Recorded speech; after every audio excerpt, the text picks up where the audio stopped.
Welcome to Empathy Stories, where we explore the moments that challenge our perceptions and inspire change. In today's story, we meet Nathan Carter, a successful businessman who's about to learn a powerful lesson in humanity after a stolen wallet leads him into an unexpected encounter with a young girl in need. Let's dive into this transformative journey. The sun beat down relentlessly on the bustling streets of New York City, the heat reflecting off the concrete sidewalks and skyscrapers. Nathan Carter walked briskly, his polished black shoes clicking rhythmically against the pavement as he navigated the crowd. At 45, Nathan had the air of a man who had spent a lifetime mastering the art of business, cutting deals, and climbing the ladder of success. His designer suit hugged his frame perfectly, and the gleaming watch on his wrist spoke volumes of the wealth he had amassed. He was a man of power, of influence, and he held that power with a tight, unwavering grip.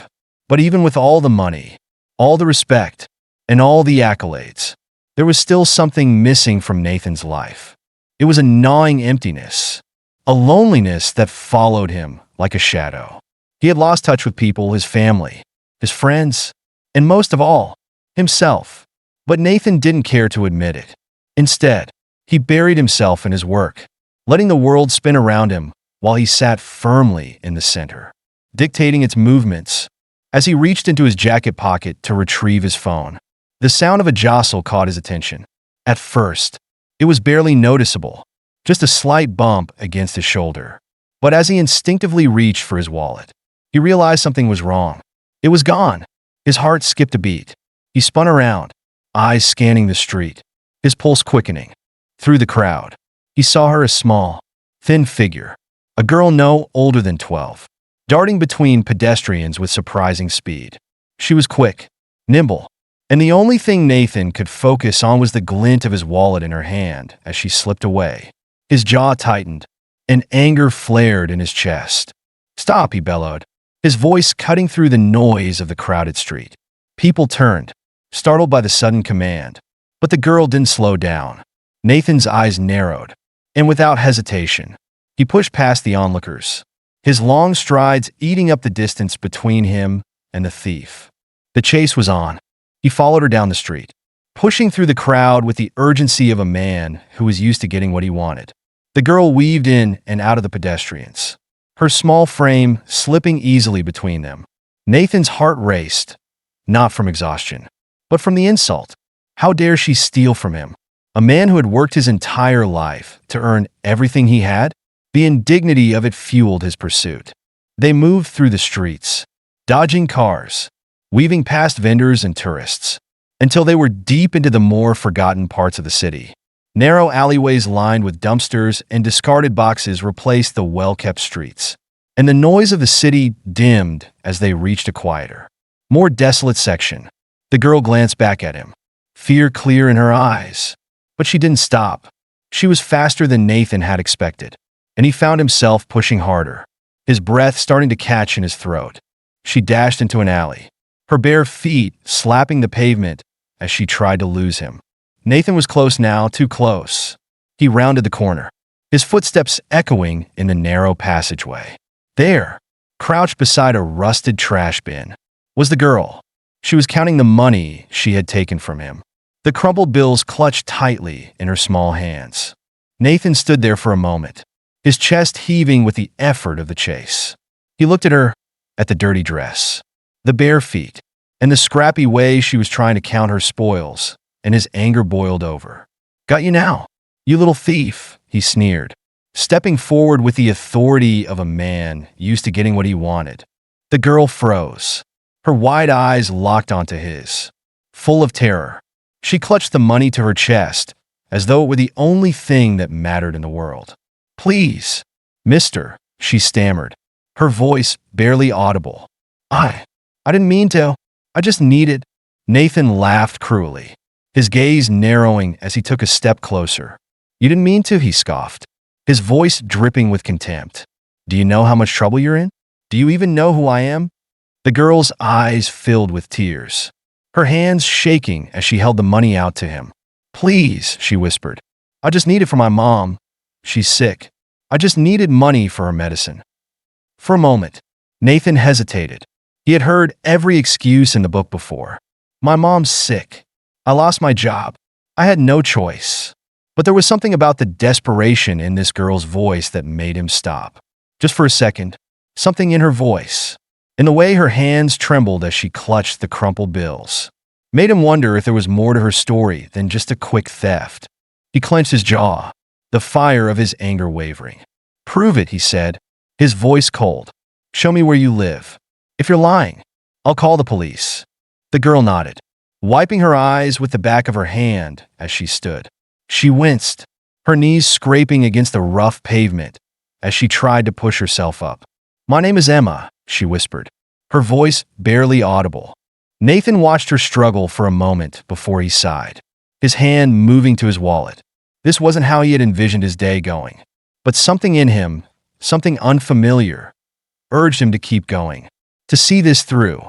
Nathan followed Emma through the narrow alleyway, his footsteps heavy against the cracked pavement. He was still processing what had just happened. His mind was clouded with confusion, a mix of fury and something else, a strange tug of empathy he hadn't expected. What was he doing? Chasing after a girl who had stolen from him, only to offer her a chance to explain herself? They moved further into the city, and Nathan couldn't help but feel how out of place he was.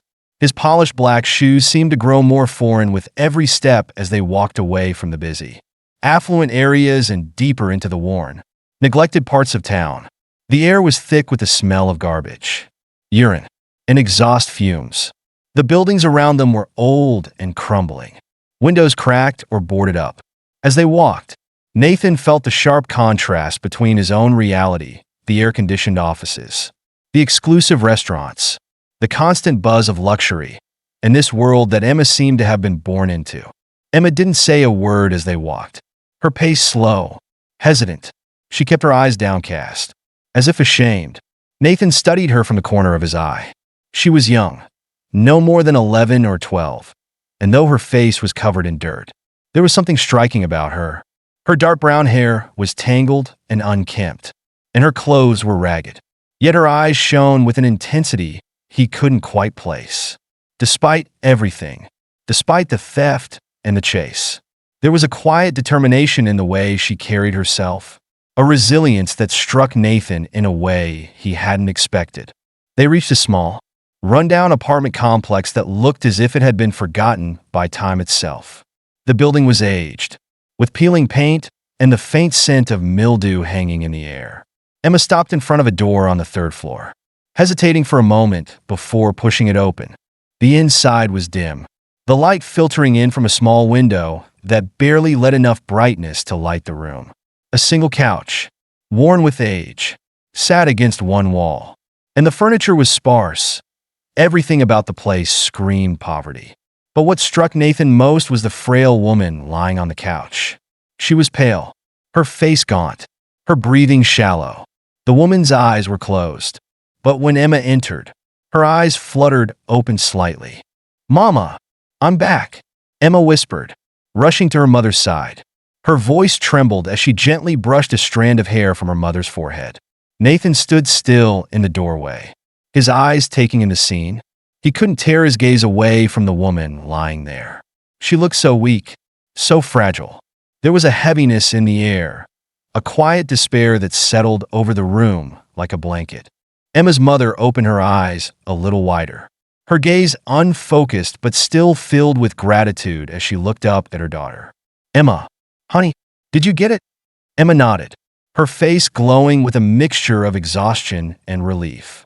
"I got it, Mama. I got the money for the medicine." Nathan stood there, frozen, as the weight of the moment hit him. He'd chased this girl through the streets, yelled at her, threatened her, and now, seeing her in this context, standing over her sick mother, it was like a veil had been lifted. He realized he wasn't dealing with some petty thief. This wasn't a girl looking to cause trouble or exploit him. No, Emma was trying to survive, trying to save the person she loved most in the world. Emma turned to him, her eyes cautious, still unsure whether he was going to call the police or leave her to face the consequences of her actions. Nathan felt a strange twinge in his chest, an unfamiliar pull. He had the money in his pocket. Of course, it was nothing to him. A few $100s. A drop in the ocean of his wealth. But what was the cost? What was the price of a person's dignity? Of their struggle? Was he really going to walk away? Leave her to fend for herself in a world that had already forgotten her? Nathan cleared his throat, breaking the heavy silence.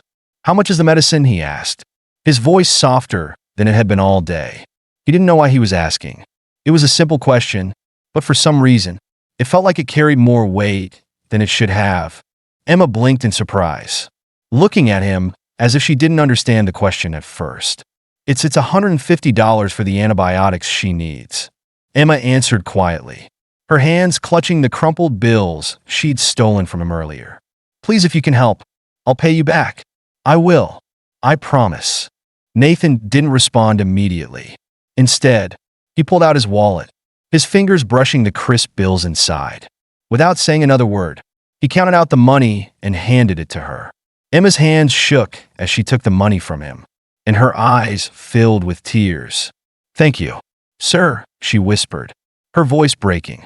"Thank you so much. You don't know what this means." Nathan nodded, his eyes scanning the room again. He couldn't help but feel a strange mix of discomfort and something else, something that felt like guilt. Here he was, a man who had spent his entire life building an empire, who had amassed wealth that most could only dream of. And yet, standing in this apartment, surrounded by this suffocating poverty, he realized how far removed he was from the true struggles of life. He had made millions by exploiting the system, by outmaneuvering competitors, by taking advantage of opportunities where others might have hesitated. But Emma, this young girl, had done what she had to do to survive. She was trying to save her mother, doing whatever she could to keep her family intact.